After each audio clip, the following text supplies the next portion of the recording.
Sejam muito bem-vindos a mais um episódio do Conexão Podcast. Dessa vez com uma convidada super especial, uma pessoa empreendedora do ramo de confeitaria, muito conhecida no Brasil, já fez aí várias coisas no Brasil, ela vai contar algumas coisas pra gente, mas participou de programas como GNT, enfim, tá aqui em Portugal. Sim. Seja muito bem-vinda, Obrigada, obrigada. Prazer estar aqui. Muito bom estar aqui com você.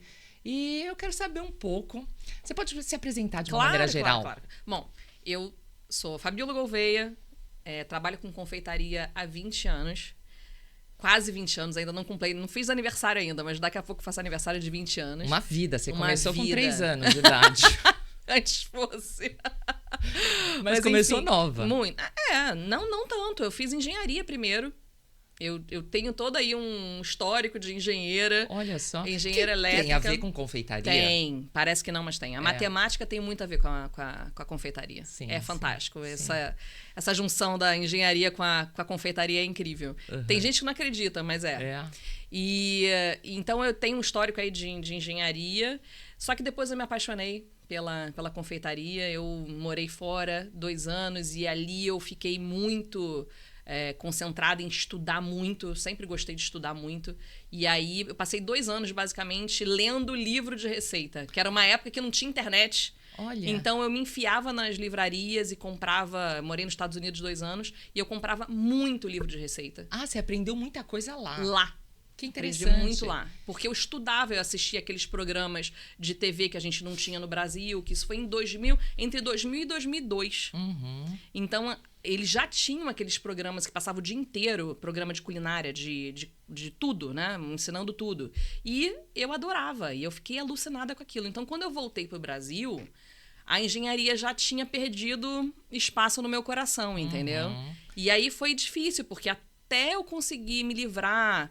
Não me livrar, mas me convencer de que eu deveria assumir esse lado que eu já tinha, que eu sabia que eu já tinha. Uhum. Mas que antigamente... É um Paula, dom. vamos combinar. É um dom, eu não gosto muito de falar sobre isso, mas eu acredito que eu tenha uma facilidade. Uma aptidão. Uma facilidade. Depois a gente pode falar sobre isso, porque eu acho que quando a gente diz que uma pessoa tem um dom, a gente dá a entender, talvez, que outras pessoas que não têm não conseguem fazer. E isso não é verdade. Eu acredito que todo mundo... O dom só te facilita. Facilidade. Exatamente. Então, você assim, faz com menos energia, você coloca menos energia naquilo. Eu tenho uma facilidade, sem dúvida, eu tenho uma facilidade. Então, eu já enxergava que eu tinha essa facilidade. Mas foi muito difícil, porque na minha época de faculdade, o que era faculdade viável? Primeiro que não existia confeitaria, gastronomia. Você não podia ir para a faculdade, né? para estudar isso. Uhum. Você tinha que fazer ou engenharia, ou economia, ou medicina, ou direito. Administração ainda já tinha um nariz torcido. Tinha. Publicidade, meu Deus do céu. Então, assim... Publicidade era maconheiro. Meu Deus, você vai fazer publicidade, jornalismo. Nossa, entendeu? Tinha esse paradigma. A gente tinha isso na nossa época. Então, eu nem pensar fazer qualquer coisa desse tipo. Então, foi difícil me convencer de que eu podia me livrar dessas amarras e fazer o que eu realmente queria. Foi necessário um acidente de carro onde eu desloquei um ombro e, enfim, foi horrível, porque eu tive afundamento ósseo, foi horrível. Tive que passar por uma cirurgia. E aí, nessa parada, eu falei, cara, eu tinha 28 anos, então não era tão nova assim. E aí você refletiu e foi quando você fez essa mudança de carreira? Foi quando eu fiz essa mudança de carreira, 27 anos, na verdade. E aí foi quando eu fiz essa mudança de carreira e eu falei, cara, eu quero fazer aquilo que eu gosto, né? Eu ia falar o que me faz feliz, mas eu acho que não é bem por aí o nosso raciocínio. A gente não tem que fazer só o que faz feliz. Sim. Mas eu sabia que eu deveria ir por esse lado, entendeu? E uma coisa que você falou que é interessante, né? A maior parte das pessoas, elas acham que tem algumas coisas que elas não precisam estudar. Não. E eu acho que essa área mais ainda. Então, por exemplo, eu tenho aptidão para ser confeiteira, eu tenho aptidão para cozinha. Então, hoje eu acordo confeiteira. Não. Não. E eu acho que tudo é isso, é estudo e prática, estudo. Para qualquer coisa que você quer fazer na vida, você tem que estudar e praticar, Com certeza. O perigo são aquelas pessoas que acham que tem que estudar e elas nunca saem do estudo. E o contrário também. Exatamente. É aquela pessoa que acha que não tem que estudar. Então, quando eu resolvi que eu ia deixar a engenharia, que eu ia partir para a gastronomia, eu fui para a faculdade. Eu falei, não, eu vou me inscrever numa faculdade, eu vou entrar. E aí foi muito bom, porque eu tive 2 anos de tudo quanto é tipo de aula na área, não foi só confeitaria. Faculdade do quê? De gastronomia, lá em São Paulo, na Embi Morumbi. Na época era a Embi Morumbi e o Senac, que eram as únicas que tinham e eram excelentes. Então foi muito bom para mim.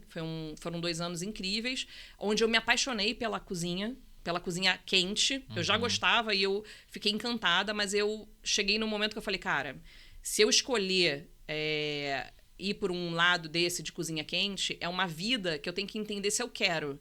Porque são horários muito mais complexos, horários de restaurante. O que é a cozinha quente? É o restaurante, carne... restaurante, você trabalhar na restauração. Eu trabalhei nisso. Eu trabalhei em restaurantes, trabalhei com buffets, onde não era confeitaria. Não era confeitaria. E aí, só que quais são os horários de um restaurante? Sempre final de semana. Você tem que entender se você quer isso. Entendeu? Mas na confeitaria é diferente? É diferente. Porque você se programa. Porque a confeitaria não é algo imediato. A não ser que você trabalhe numa confeitaria de um restaurante, onde você tem doces que você vai fazer a finalização, que você vai montar o prato.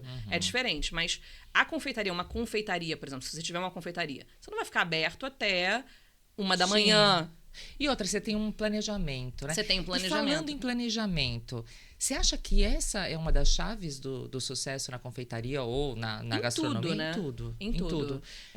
Quando você empreende, se você não planeja, se você não entende, se você não visualiza o que você quer no futuro. Porque imagina, por exemplo, se naquele momento que eu estava lá, começando empolgadíssima, eu não tivesse me visualizado, tentado me ver daqui a 5, 10 anos, eu tinha ficado no que era a minha paixão naquele momento. Naquele momento, o que a maioria das pessoas cometem o erro, e aí eu falei, cara, mas eu quero isso. Daqui a 10 anos eu quero trabalhar em restaurante até 2 da manhã? Não, eu não quero. Eu quero um outro... Eu penso, eu quero ter família, eu quero ter filho. Por favor, gente, não me matem. Eu não tô dizendo que chefes mulheres não possam... Mas não era a minha escolha. Eu achava que isso não era compatível com o que eu imaginava pra minha vida 5, 10 anos depois, entendeu? Eu achava que eu não era o tipo de vida que eu queria ter. Perfeito. Então eu fui pro que... Tudo começou na confeitaria pra mim. Só que eu me apaixonei pela gastronomia de uma forma geral, dei aquela desviada de percurso, mas depois eu corrigi. Eu corrigi o percurso e voltei pra confeitaria e fiquei lá de vez, entendeu? E, gente, a Fabiola, ela também já fez vários cursos, né? Quer dizer, ministrou vários cursos. Inclusive, foi uma área muito forte que você fez no Brasil, né? Durante esses últimos anos. Sim, principalmente na época da pandemia, onde tudo parou, né? Mas já não tinha mais festa. Eu trabalhava com festa. E as pessoas foram pra cozinha. Eu fui uma que não tem aptidão pra cozinha, mas eu fui pra cozinha. Foi maravilhoso. Nesse sentido. Nesse sentido, né? Foi as pessoas, elas redescobriram o cozinhar, elas redescobriram aquela coisa gostosa de estar em casa e fazer sua comida. Ficou perdida, né? Ficou perdida. Antes acontecia isso, né? Nossos pais faziam isso. Uma das coisas que mais me fascina na gastronomia / confeitaria é a questão da afetividade, da memória, da lembrança afetiva. Então, é você comer algo e você remeter a alguma coisa muito importante da sua vida. É muito emocional. É muito emocional. E vou pular aqui um monte de anos aqui para falar. Recentemente, eu tive um doce meu que eu fazia literalmente as pessoas chorarem. Porque elas comiam e elas se lembravam das suas avós, das suas mães já falecidas. Olha. E aquilo era incrível, que você falava, gente, que coisa. Como a comida é forte. Como é muito um processo muito emocional e é muito social também. Então tem todas essas questões que são importantes para todos nós, né? E era uma coisa muito gostosa, porque na época que eu trabalhava com a engenharia, eu trabalhei no segmento de plásticos, no marketing, tipo um multinacional. E aí eu fazia um monte de planilha, um monte de coisa. E eu mandava pro meu chefe, nunca mais eu via aquilo. Tipo, nunca mais via o que aconteceu com aquilo, o que não aconteceu. E era uma coisa muito perdida, porque você... Não viu o começo, meio e fim. o que me fascinava, o que me dava assim, um prazer tremendo, que me dá ainda hoje, é que eu via o resultado do meu trabalho imediatamente. Então, aquela felicidade que você, quando você bota aquela garfada na boca, você fala, ai, que delícia. Isso, para quem faz, é muito gratificante.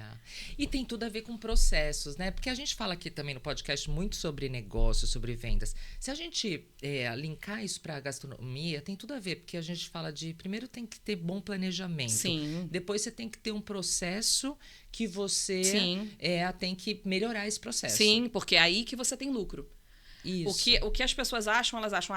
por exemplo, a confeitaria ela tem uma margem muito alta. Então, a gente tem um gasto, você gasta com insumos, falando puramente de insumos, sem mão de obra. Você tem um gasto com insumos, hoje em dia não tanto, porque o chocolate está muito caro, mas anos atrás era ridículo. O gasto que você tinha era mínimo para o retorno, que era muito grande. Porque você tinha... A margem de confeitaria era muito boa. Você faz um bolo de casamento, você gastava um valor muito pequeno e voltava milhares de reais. Por quê? Porque o que envolve aquele trabalho não é o açúcar e a farinha, é todo... o know-how seu. Exatamente, é você saber fazer aquilo, é a responsabilidade daquele trabalho. Então, isso traz uma ilusão para quem trabalha com isso, de que você não precisa saber quanto você está gastando, que você não precisa fazer um planejamento, que você não precisa de processo. E aí você vê grandes confeitarias, grandes empresas que vendem muito, que na verdade quando vai ver o lucro delas é mínimo. E você ajudava também isso, quando você ministrava seus cursos lá no Brasil, você fazia isso também. Sim. A gente tentava introduzir, eu sempre brincava com as minhas alunas, cara, deixa o medo de matemática que você tinha lá na escola para trás. Isso. Porque se você não fizer conta agora, isso vai te custar muito caro. E, na verdade, tem uma frase até do Peter Drucker que ele fala o seguinte: se você não pode medir, você não pode gerenciar. Exato. Então, você não melhora processo, você não melhora a qualidade, você não melhora nada se você não mede. Exato. E a maioria das pessoas não mede por medo de matemática ou por qualquer coisa parecida. Exato. Né? Eu vou te dar um exemplo muito, muito fácil de visualizar. Brigadeiro é um doce que vende muito, certo? Que é uma delícia. É uma delícia. E aqui em Portugal também é muito forte. Então, você gasta para fazer um brigadeiro com boa qualidade de insumo, não tô falando brigadeiro de granulado de gordura vegetal. Tô fazendo brigadeiro de granulado de chocolate, um brigadeiro bem feito, né, com bons insumos. Você vai gastar em torno de uns 85 centavos para fazer um brigadeiro bom. E você vai vender ele numa loja, até mesmo para um... De reais, você tá falando? Tô falando de reais, tá? Você vai vender por 7, 8 reais. Aí a pessoa olha isso e fala, cara, vou ganhar muito dinheiro vendendo brigadeiro. Só que ela não percebe que ela tem uma limitação. Quantos brigadeiros ela vai conseguir fazer? E quantos que ela vai conseguir vender, né? Exato, mas mesmo que ela tenha um público, quantos brigadeiros ela vai conseguir manualmente fazer? Porque dá trabalho, parece que não, mas dá. E aí a pessoa tem uma máquina que porciona para você perfeitamente 100 brigadeiros a cada 2 minutos. Aí você fala, mas essa máquina é um absurdo, essa máquina custa uma fortuna. Cara, mas faz as contas. Faz as contas, entende quanto que essa máquina vai poder trazer para você de lucro. Porque você sozinha... Você não vai conseguir fazer essa quantidade de brigadeiros para vender. Você com mais 2, 3 pessoas não vai conseguir fazer, mas a máquina vai. Aí se você tiver você e mais uma, você e mais 2 e a máquina, você vira o equivalente a 10 pessoas. Que é a dificuldade de escalar que a maior parte das pessoas tem. Não só nesse mercado, em todos os mercados. As pessoas acham que é a mãozinha dela que faz toda a diferença. E não é. Os processos, e hoje em dia... Eu sempre falo, né? A tecnologia veio para a confeitaria, principalmente, de uma forma absurda. A gente hoje tem uma quantidade de equipamentos que facilitam muito a vida de quem trabalha com isso. Então, são os processos. É você entender que você, muitas vezes... Aquilo é maravilhoso, aquilo é muito bem feito, aquilo tem uma margem muito boa. Mas como é que você consegue ganhar dinheiro? Se você conseguir escalar, se você conseguir vender uma quantidade boa daquilo. E a tecnologia veio para ajudar. Veio para ajudar, exatamente. Isso. Falar em tecnologia, você também tá com a Bimbi aqui em Portugal. Sim, que tem tudo a ver também com isso, né? Foi uma surpresa, não imaginava. Eu fui atrás do equipamento, porque eu cheguei aqui, não tinha nenhum equipamento em casa, não tinha nenhum eletrodoméstico. Eu falei, cara, deixa eu conhecer mais de perto esse equipamento. Eu já conhecia lá no Brasil, que lá se chama Thermomix. É diferente o nome. É diferente o nome. Uhum. Lá você vê muitas cozinhas profissionais com esse equipamento. Eu sempre... confesso que eu não tive muita curiosidade de ir atrás do produto, porque eu falava, é pequeno, não vai servir para uma quantidade grande, mas é uma tolice. Quando eu cheguei aqui, eu fui atrás do equipamento mesmo, que eu vi que ele é fantástico, que ele serve como vários equipamentos. Você tem um equipamento fazendo a função de muitos equipamentos, e não é só isso, a potência que ele tem, enfim. Você entende que é um equipamento excepcional para a confeitaria profissional e para a cozinha profissional. Ele é, sim, um equipamento maravilhoso. As pessoas, elas pensam que é só para casa, que é só para casa, e não é. Ela é maravilhosa tanto para quem não sabe cozinhar, quanto para quem sabe, e quanto para quem usa isso profissionalmente. Então, ele é um equipamento realmente muito bom. E para mim foi muito bacana, porque eu aqui comecei a ter, então, uma rede de pessoas mais conhecidas, comecei a ter acesso ao mercado português. Então, para mim, isso foi muito bom.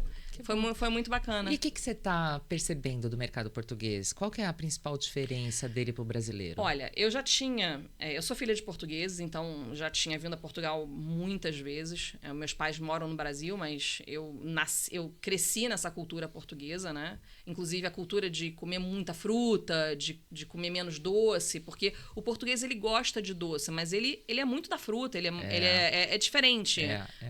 Enfim, E eu já tinha vindo, então, para Portugal muitas vezes. Em 2018, eu vim para Portugal para dar aulas em Portugal. Eu dei aula numa escola de confeitaria aqui, que eu fui no Algarve, no Porto e em Lisboa. E foi muito interessante, porque eu vi que as pessoas, elas querem aprender coisas diferentes, né? Que existe... vamos combinar, é uma dificuldade aqui. A gente, eu e o Arthur, às vezes a gente sai num domingo e fala, vamos comer um doce, alguma coisa diferente e tal. Quando a gente chega numa pastelaria, a maior parte dos doces são mais do mesmo, são ovos folheados etc. É exatamente o que eu tenho percebido aqui. A gente tem muitas opções de cafés / confeitarias. Muitas, uma cada esquina, praticamente. Muitas. O que é muito bacana, você perceber que o português consome esse tipo de coisa. Ele gosta. Ele gosta do cafezinho, ele adora, do bolo, adora. Mas quando você vai pra vitrine, você percebe que é mais do mesmo. E eu acho que para ele está tudo bem. E você acha que é porque eles acostumaram? Ou eles acho que é o tipo... porque assim, Paula, o doce, ele é muito a memória afetiva. Eu tô acostumada a comer aquela rabanada daquela forma, todo final de tarde, então... isso. O doce é afetivo, ele é uma lembrança. Então, o português está acostumado não que ele não goste quando ele vê uma coisa diferente. Ele gosta. Mas eu acho que na memória afetiva não são esses doces que nós temos na nossa memória afetiva. E o mercado aqui é tradicional. O mercado aqui é tradicional. Isso, né? Mas eu acho que tem espaço, sim.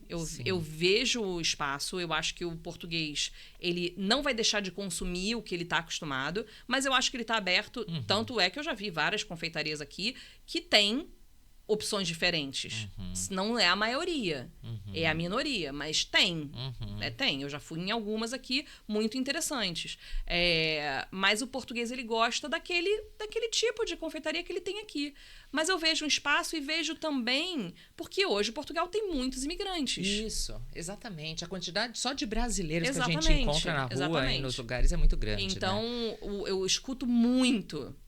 eu brinco que a cada dia, todo dia, alguém me fala assim, abre alguma coisa aqui. Abre uma confeitaria aqui.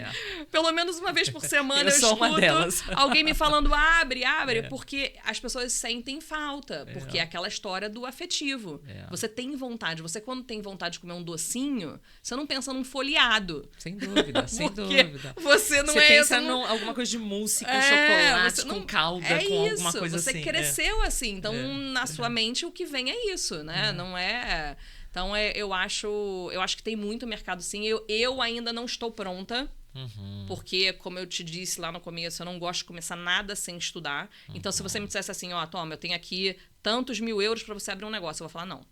Segura, porque eu preciso primeiro entender. A pesquisa de mercado, perceber um pouco mais as necessidades sim, e etc. Faz parte do planejamento de qualquer negócio. Com certeza. Né? Você tem que... a minha locomotiva, o que me move é o olhar algo e falar, aqui tem uma oportunidade. Aqui eu vejo... E aí eu foco meus esforços naquilo, enxergando aquilo como uma oportunidade. Hoje, eu não consigo ainda... enxergar aonde que eu me encaixaria. Eu tô começando na minha cabeça a desenhar algumas coisas, a pensar. E quais seriam os diferenciais? Exatamente. E como você poderia mostrar isso pro povo? Exatamente. Agora, uma coisa interessante. Você tem muitas características empreendedoras. E uma das características que todo empreendedor tem é o de saber vender. Sim. Você se considera uma boa vendedora? Me considero. Por quê? O que você acha que é o seu ponto mais forte? Eu acho que como eu... tenho paixão em falar sobre esse assunto, quando eu vendo pra você, você se interessa, entendeu? Porque eu acho que é o acreditar naquilo que você tá vendendo. É o acreditar naquilo. Né? O vendedor bom é aquele que acredita naquilo que ele tá vendendo, eu acho. É isso. Então, como a confeitaria é algo muito... tá muito na minha vida, tá muito presente e eu gosto... O Paulo, meu marido, que trabalha comigo há anos, a gente tinha o nosso estúdio no Brasil e a gente gravava cursos, né? E várias vezes, ao longo da gravação, ele parava e falava, você tá salivando, né? Eu tô. Porque eu falando, na minha cabeça, aquilo já vem e eu já começo... Então, assim, eu gosto, eu consigo imaginar aquele doce pronto na minha cabeça antes dele tá fisicamente aqui. Tanto que quando eu desenho um doce, quando eu crio um doce... Por exemplo, o meu quindim foi o doce que eu mais vendi recentemente. Foi um sucesso absurdo. É uma receita exclusiva sua? Sim. E um doce que eu... nunca falei isso publicamente, mas eu não gosto de quindim. É mesmo? E por que onde que surgiu a ideia de fazer o quindim? Eu não gosto de quindim. Eu sou filha de português e eu não gosto de doce de ovo. E o Paulo... Ficava há anos, o Paulo falava, amor, faz um quindim. E eu não gosto de quindim. E quando a gente abriu o nosso último negócio lá no Brasil, que a gente já estava vendendo no iFood, ele falou, pelo amor de Deus, faz um quindim! Então foi uma demanda de casa. Foi. E aí, o que acontece? Quando você vai criar um doce, o que você recorre? A sua memória, tudo aquilo que você já comeu. Eu não como quindim. Então, como que... E aí foi quando eu fui sentar para escrever o quindim. Então, o meu quindim, a receita como ele é hoje, como eu vendi tanto, mas vendi muito, foi desenhada, escrita no papel. Olha que interessante o que você está dizendo, porque a gente está falando aqui que a comida é muito emocional, que tudo tem a ver com emoção, mas olha a importância da parte racional também dentro de todos esses processos. Do estudo. Eu escrevi a receita. Eu não testei, vou botar aqui, não, eu escrevi. E talvez o fato de você não gostar de quindim tenha sido bom. Exatamente. E é muito engraçado isso, porque eu já tinha reparado o que acontece. O quindim foi o grande boom desse meu negócio, foi absurdo, eu fiz pessoas chorarem com ele, literalmente, foi ele. E foi um doce que eu não gostava e que eu sentei pra escrever. E que eu criar. Pra criar. E eu fiz completamente diferente das receitas que já tinham na internet, não sei, eu fiz completamente diferente. Obviamente mantendo os mesmos ingredientes, porque eu não posso inventar, é um quindim, né? Mas em termos de proporção, completamente diferente. E foi um sucesso. E o meu doce anterior, que foi um estouro, que foi o meu bolo de paçoca, que fez eu ir na Ana Maria Braga, que a Ana Maria Braga ficou alucinada pelo meu doce, pelo meu bolo, falou que era o melhor bolo que ela já tinha comido. Ela virou minha cliente depois desse bolo de paçoca que eu fui ensinar no programa dela. Eu também odiava. Eu detestava amendoim com coisa doce. E eu fui obrigada a fazer esse doce. Porque a minha amiga falou, eu quero um bolo de amendoim. Cara, mas bolo de amendoim? Escolhe um bolo de nozes, de avelã, de amendoim. Ela, de amendoim. E aí eu fui desenhar o bolo de paçoca. Então, é muito interessante. Quando você se desafia E aí, obviamente, eu deixei de lado a emoção e fui pro técnico. Cara, é razão e emoção em tudo na vida. Se a gente parar pra pensar. Isso a gente fala muito em vendas, né? Porque vendas é um processo emocional também. Sim. Se você quer vender pra pessoa, você tem que acessar a emoção dela de alguma forma. Sim. Mas a pessoa, ela não decide só pela emoção, ela justifica aquilo pela razão. Sim. Então, os dois têm que estar presentes, é razão e emoção. Se a gente parar pra pensar em tudo, pra um negócio dar certo, tem que ter os dois, Você vê a Bimby. A Bimby é um equipamento caro. É um equipamento que custa 1.500 euros, tá? Mas por que ela vende? É caro não, é um equipamento de valor, Sim, né? mas é dinheiro. 1.500 euros, é dinheiro. Principalmente pra cá, né? Então assim, por que ela vende? Porque ela não é simplesmente um produto que faz você cozinhar melhor. Ela é um produto que faz você cozinhar melhor e ganhar tempo.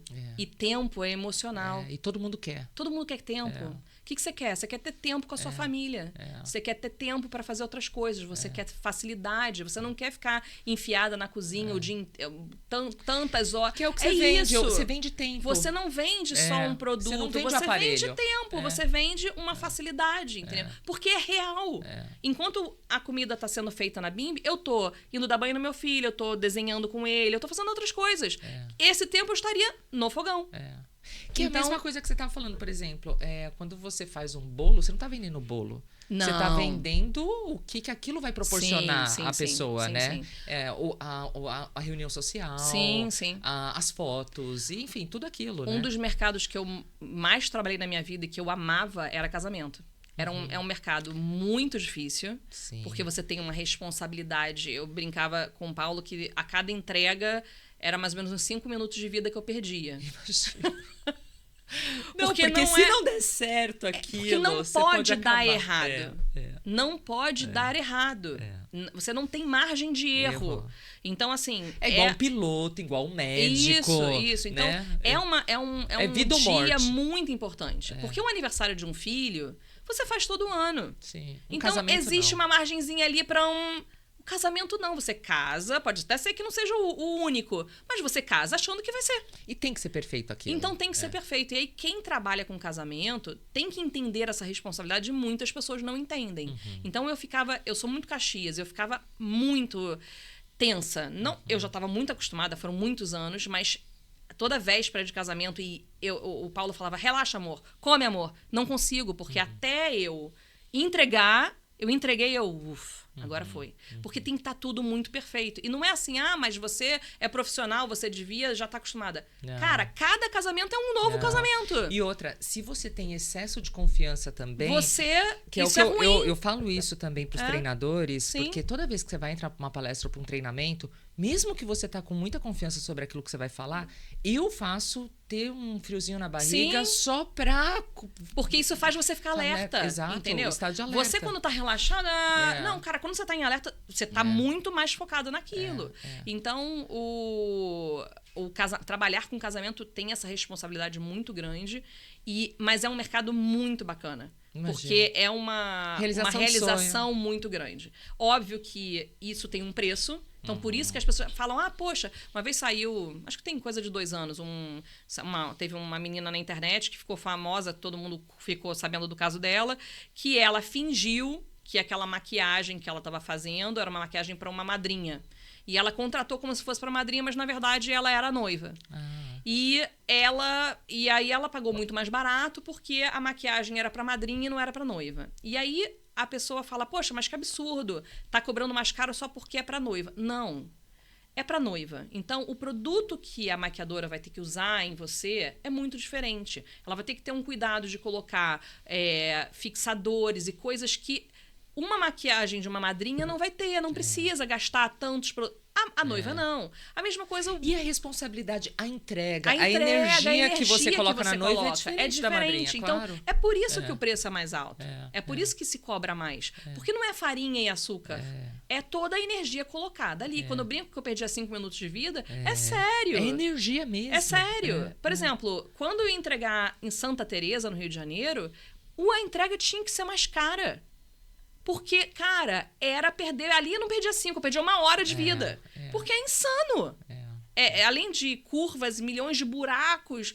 Cara, é uma responsabilidade muito grande. Uma vez eu fui entregar um bolo de altura de 10 andares em Santa Teresa, cara, que é uma insanidade. Imagina. Você tem que levar o bolo todo desmontado. Quase que contratar um transporte especial para isso, né? É isso. Então, assim, as pessoas têm que entender que não é farinha e açúcar. A confeitaria é muito mais do que isso, entendeu? Só que isso é um processo, Paulo. Isso não é uma coisa que acontece de uma hora para outra.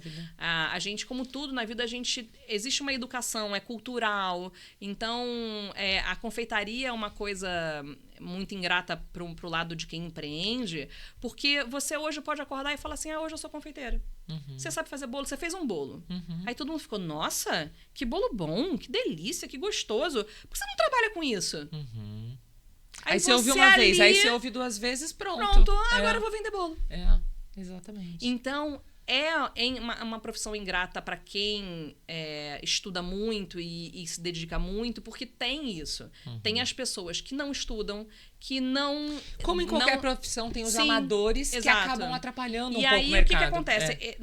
Fabiola, que absurdo você tá falando isso, que não pode ter amador. Não é isso, não. É que essas pessoas que não estudam e que não sabem o que estão fazendo, elas atrapalham muito quem sabe. Por quê? Quando você cobra um preço muito abaixo do que deveria ser cobrado, você está quebrando um mercado.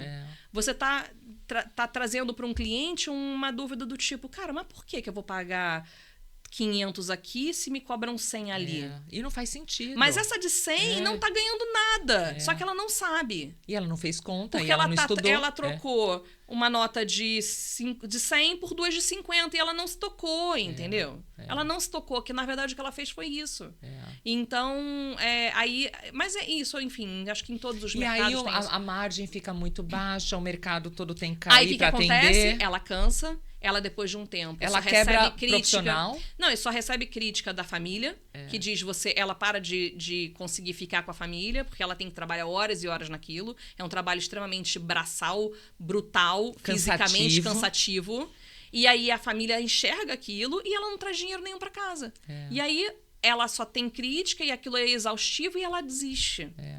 Entendeu? Então, é um ciclo muito... Você vê isso acontecendo o tempo inteiro e é uma pena, porque é um mercado que ele pode ser uma renda extra sensacional para quem precisa, para quem ainda não está pronta para deixar... Ou seja, a pessoa nem precisa deixar o seu trabalho principal, ela pode fazer isso aos finais de semana, à noite, etc. Exatamente. Então, eu por muito tempo, Paula, quando eu comecei, eu trabalhava em restaurante, eu trabalhava em buffet, eu trabalhava em importadora de vinho e de madrugada eu fazia meus bolos.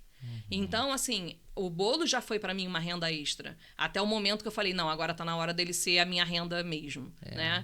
E, então, assim, ele pode ser um caminho alternativo. Olha só que interessante. Para quem está nos ouvindo e está com essa ideia, né? Eu sei fazer bolo, mas eu queria fazer de uma forma mais organizada, mais planejada. Qual é a dica que você pode dar para essas pessoas? Eu acho que você tem que estudar muito. Começa estudando. Estudando o quê?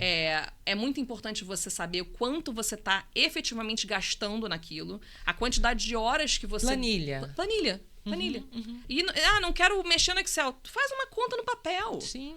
Entendeu? Faz uma conta no papel. E aí tem que levar em consideração um monte de coisa. Por exemplo, se você comprou uma dúzia de ovos para fazer o bolo e você não vai fazer mais nada com aqueles ovos, você não vai ter um bolo a seguir, você gastou 12 ovos, você não gastou 5. Ah, sim. Mas eu vou consumir esses ovos na minha casa. Tudo bem, mas aí já é um outro gasto. Você entendeu a complexidade de como é? Sim. Você começa a misturar muito as coisas... E aí você tem uma hora que você não entende se aquilo foi lucro, se não foi, se eu gastei na minha casa. Mas a grosso modo, quanto que eu invisto para fazer um bolo? Eu vou no mercado e eu tenho que comprar XPTO, é isso? E aí? Você tem que entender quanto você vai gastar. Obviamente, se você vai comprar 1 quilo de farinha e você vai ter outro bolo, você vai gastar... Aí você pode considerar que você gastou 400 gramas de farinha, claro, óbvio, né? Mas se você está comprando ingredientes para um bolo e você não vai ter mais nenhum, o que você gastou, na verdade, se aquilo vai ficar parado no seu estoque, e esse tipo de lógica você tem que entender. Se daqui a 2 meses jogou fora, e aí? Mas não precisa, porque se você vai empreender nisso, você começa a pensar, cara, eu vou fazer um bolo aqui e vou vender fatia no meu prédio. Começa a mandar no grupo de WhatsApp que você tá vendendo bolo. Isso é fácil de fazer. Uma das coisas que eu falava para as minhas alunas cara, avisa nos seus grupos, avisa no seu prédio. É mais efetivo que rede social nesse caso até. Sim, porque a rede social se concorre com muitas outras pessoas. Muitas. A rede social, até ela pegar no tranco, até você começar a ter um alcance, ela demora. É Todo muito mundo tempo disso, de trabalho, entendeu? É. Como é que você começa? Você começa justamente com os seus mais chegados. Não é família. Porque a pessoa tem uma impressão de que, às vezes, a família tem que ajudar. Não, cara, a família não tem que ajudar. É comunidade. Sua rede. Eu brinco que é o seu micromundo. Qual é o seu micromundo? Vai no seu salão de beleza. Fala com a dona, fala, olha, posso deixar aqui um cookie? Posso deixar aqui um brigadeiro para vender? É isso, é o seu micromundo. Quem é o seu micromundo? Os seus vizinhos, entendeu? Não espere, que é um grande erro, as pessoas esperam que os vizinhos, que os amigos ajudem. Não é assim. Não é ajudar, Não é ajudar, né? É você mostrar que aquilo tem um valor para aquela pessoa. Então, uma dona de um salão, é legal ela ter um cookie ali pra cliente dela que tá há 4 horas fazendo cabelo. Quem vai pro salão fazer cabelo sabe. Demora 4, 5 horas às vezes, Não, salão, entendeu? E tem milhares de salão. Aqui, por exemplo, em Portugal, um centro comercial. Você pode também ficar ali no centro comercial e abordar uma outra pessoa, para quem tem mais facilidade, opções, né? sabe? Você pode, às vezes, falar numa banca de jornal. Você pode falar num mercado local, entendeu? São várias formas, né, de divulgação. Quem quer, faz. E divulgação pode ser um novo podcast que a gente pode falar também. Sim. Né, sobre marketing, vendas. Isso é outra coisa que tem muita coisa para falar. Tem muita coisa bacana. Fabiola, e futuro? E planos para o futuro? O que você pensa? Então, eu tô naquela fase ainda que... Chegando. Eu ainda não tenho... É aquilo que eu te falei, eu preciso visualizar oportunidades. Eu acho que a Bimby, ela hoje é uma oportunidade para mim muito grande, muito boa, porque eu acho muito bacana a transformação que ela faz na vida das pessoas. E isso me motiva, isso me faz eu ter vontade de falar sobre ela para você, entendeu? Porque eu sei que ela vai te trazer uma facilidade e isso é muito bom para mim. Então, hoje, o que eu tenho de concreto é isso, trabalhar com um equipamento que é sensacional, chegar a alcançar famílias com esse equipamento, provavelmente mostrando ele nas redes sociais, que eu tenho uma rede social forte, mostrando ele na rede social, mostrando receitas, como você pode fazer receitas maravilhosas com esse equipamento. No momento, eu estou pensando muito nisso. O que todo mundo fica me pedindo, eu ainda não tô pronta. Confeitaria. Eu ainda não tô pronta para isso. Eu acho que a consultoria é um caminho que eu gosto muito também. Isso. Eu tenho alguns clientes no Brasil ainda e isso para mim é muito bacana, porque eu acho que, às vezes, o que acontece? A gente tá tão enfiado naquele nosso negócio que a gente não enxerga coisas óbvias. Que chega alguém de fora e que fala, mas por que você não faz assim? E não é porque você que é dono do negócio não é capaz. Não, é porque você já entrou tanto naquele ritmo, naquele modus operandi de fazer aquilo, que aquilo tá funcionando. E todo mundo que deu um salto no seu negócio, na sua profissão, teve um mentor, teve uma pessoa de fora, né? Pelo menos a maior parte das pessoas é assim. Porque vem com essa nova visão que você não tá vendo. Nova visão de algo que é muito simples.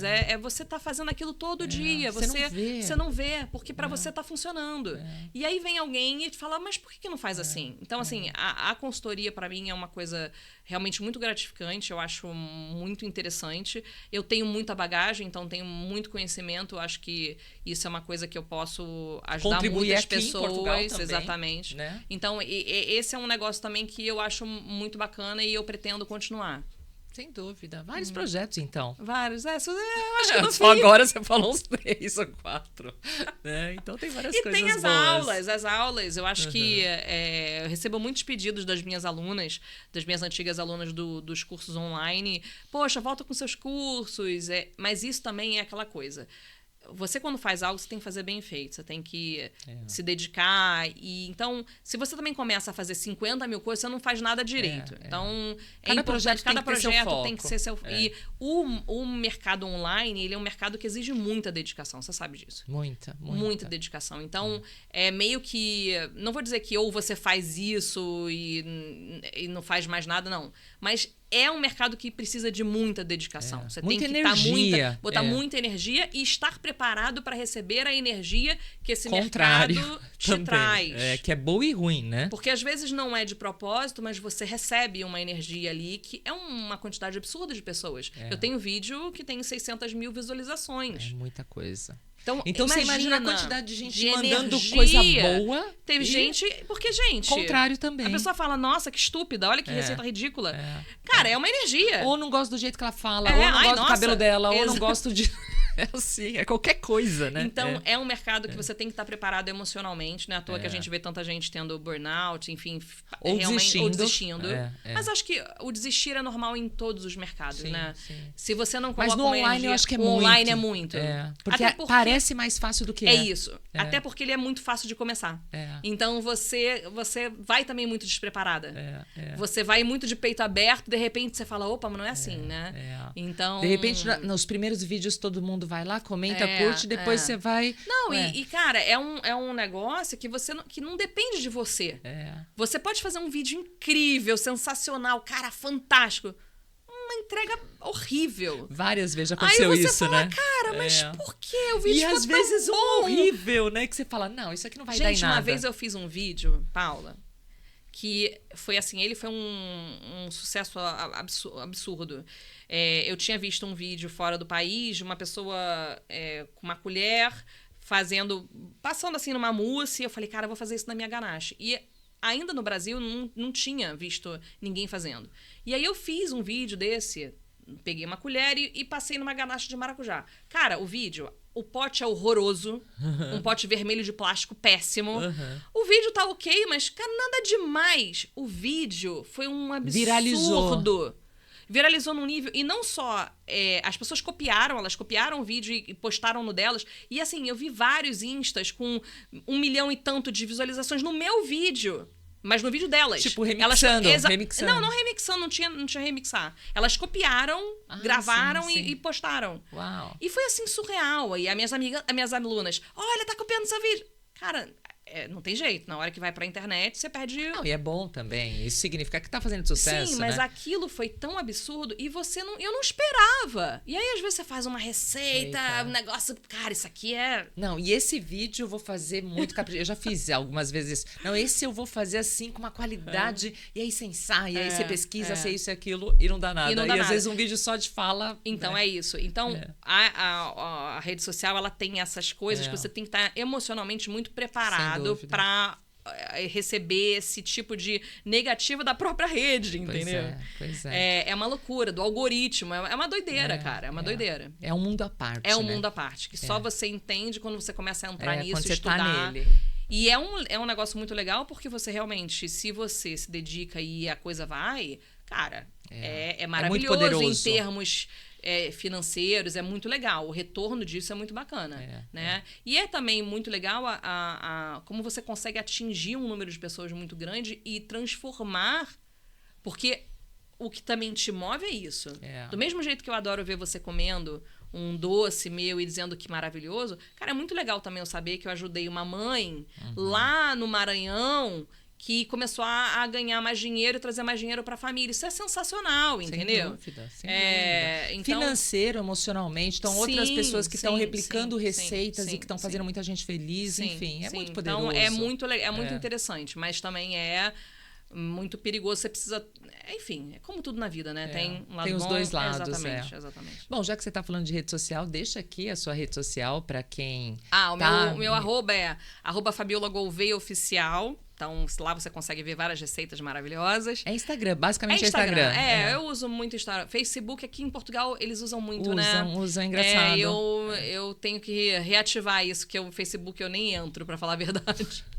Olha, Fabíola, eu adorei. Eu espero que vocês tenham gostado também desse papo. Me deu fome Foi até, muito bom, viu? né? Nossa, dá vontade de comer quindim? Meu Deus do céu. Ou que brigadeiro? Quindim. Vou fazer um quindim pra você. Eu adoro. Então, adoro. Pronto. Obrigada. Gente, eu espero que vocês tenham gostado do nosso podcast de hoje. Eu adorei. Foi muito bom o nosso bate-papo. Venham mais vezes. Claro, vamos lá. Obrigada e até a próxima.